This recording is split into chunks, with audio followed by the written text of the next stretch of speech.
वो आमना थी, खामोश, नमाजी और मस्जिद के मौलाना की बेटी। उसकी पवित्रता मोहल्ले में एक मिसाल थी, मगर उसके दिल में एक अनोखी, एक खतरनाक ख्वाहिश पल रही थी। उसकी सहेली आयशा ने हंसकर एक बार कहा था, तुम्हारी सूरत इतनी नूरानी है कि इंसान तो क्या, जिन्न भी तुम पर फिदा हो जाएंगे। ख्वाहिश की कीमत। आयशा के लाख मना करने के बावजूद आमना ने फैसला कर लिया कि वो एक नेक जिन्न को देखना चाहती है। आयशा ने डरते हुए उसे तरीका बताया। तहज्जुद के वक्त पाक साफ होकर पूरे कमरे में बेहतरीन खुशबू लगाकर सूरह जिन्न की आयतों को एक खास तादाद में दोहराना होगा। आमना ने यह अमल शुरू कर दिया। वो नहीं जानती थी कि वो जन्नत के दरवाजे पर नहीं बल्कि कैद की सरहद पर खड़ी है।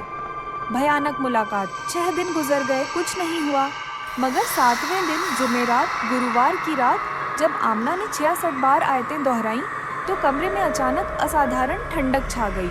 उसने आंखें खोली। उसके बिस्तर के पास एक नूरानी शख्स बैठा था।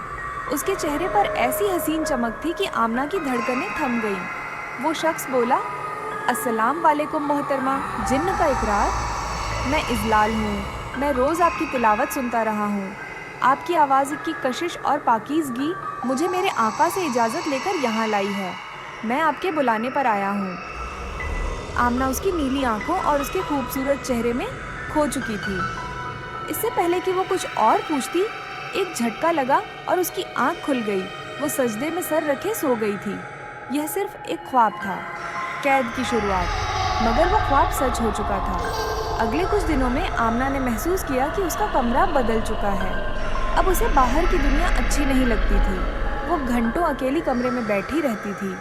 एक अनदेखी मौजूदगी का एहसास उसे लगातार घेरे रखता था। वो किसी अनदेखी ताकत की कैद में आ चुकी थी। शादी की बर्बादी। 1.5 साल इसी कैद में गुजरा। जब परिवार ने उसकी शादी एक अच्छे लड़के से तय की तो इजलाल का गहाजब टूट पड़ा। मंगनी से वापस आते हुए दूल्हे की कार का भयानक हादसा हुआ। सर पर गंभीर चोटें आईं और रिश्ता टूट गया। जब दूसरी जगह कोशिश हुई तो लड़का सिर्फ आमना का नाम सुनते ही डर से चिल्लाने लगा, वो बहुत खतरनाक है, मुझे उससे शादी नहीं करनी। हादसे की आवाज़, शीशे टूटने की आवाज़ें। स्क्रीन पर बड़ा टेक्स्ट है, आमना सिर्फ मेरी है। 2:05 से 2:30 तक। पिता को चेतावनी। पिता को एक रात भयानक ख्वाब आया। एक गहज़बनाक चेहरा गरज कर बोला, आमना के लिए लड़के ढूंढने की हिम्मत मत करो, मैं उसका शौहर हूँ, वो अब मेरी मिल्कियत है। डरकर पिता ने बुजुर्ग आलिम से संपर्क किया। आलिम ने हकीकत बताई, आपकी बेटी पर एक आशिक जिन्न का साया है। उसने अपने तरीके से आपकी बेटी से शादी कर ली है और कोई दूसरा मर्द उसके करीब नहीं आ सकता।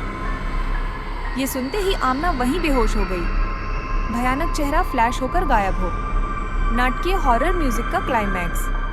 पिता की घबराई हुई आवाज़। 2:30 से 3 बजे तक आखिरी जंग और दर्द, मुश्किलें और बढ़ गईं। आमना के घर का कारोबार तबाह हो गया। आमना ने खाना पीना छोड़ दिया। वो बहुत कमज़ोर हो गई। डॉक्टर्स की सारी रिपोर्ट्स नॉर्मल थीं, मगर आमना का जिस्म बीमारी से गल रहा था।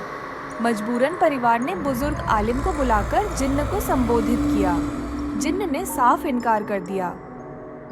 इसकी आवाज़ ने मुझे बांध लिया है। मैं दुनिया की हर दौलत इनके कदमों में ला दूंगा, मगर यह लड़की मेरी है और मुझे कोई इससे दूर नहीं कर सकता। जिन्न की आवाज़ में घरूर और गूंज, फैमिली का डर और रोना, कमरे में अजीब आवाज़ों के रिकॉर्ड होने का जिक्र। 3 बजे से 3:30 तक आज़ादी की कलीमत। आलिम और आमना की फैमिली ने हिम्मत नहीं हारी। ये 1 साल की लंबी रूहानी जंग थी। 1 साल आमना ने बिना सुकून की नींद और भूख के यह सब सहा। आखिरकार इस 1 साल के दर्द और सब्र के बाद अल्लाह के फजल और बुजुर्गों की कोशिश से आमना इस आशिक जिन्न से आज़ाद हुई। आज वो एक खुशनुमा जिंदगी गुजार रही है। म्यूजिक का अंत शांत मगर रहस्य से भरे नोट पर हो। आमना की वर्तमान खुशहाल जिंदगी की तस्वीर। 3:30, 3:05 नतीजा और सवाल, आमना अपनी जिंदगी की सबसे बड़ी गलती कभी नहीं भूल पाएगी। वो गलती जिसने एक ख्वाब को एक भयानक हकीकत बना दिया। उसने सिर्फ एक ख्वाहिश की थी जिसकी कीमत करीब करीब उसकी पूरी जिंदगी बन गई। क्या आपने भी कभी किसी अनदेखी ताकत की मौजूदगी महसूस की है?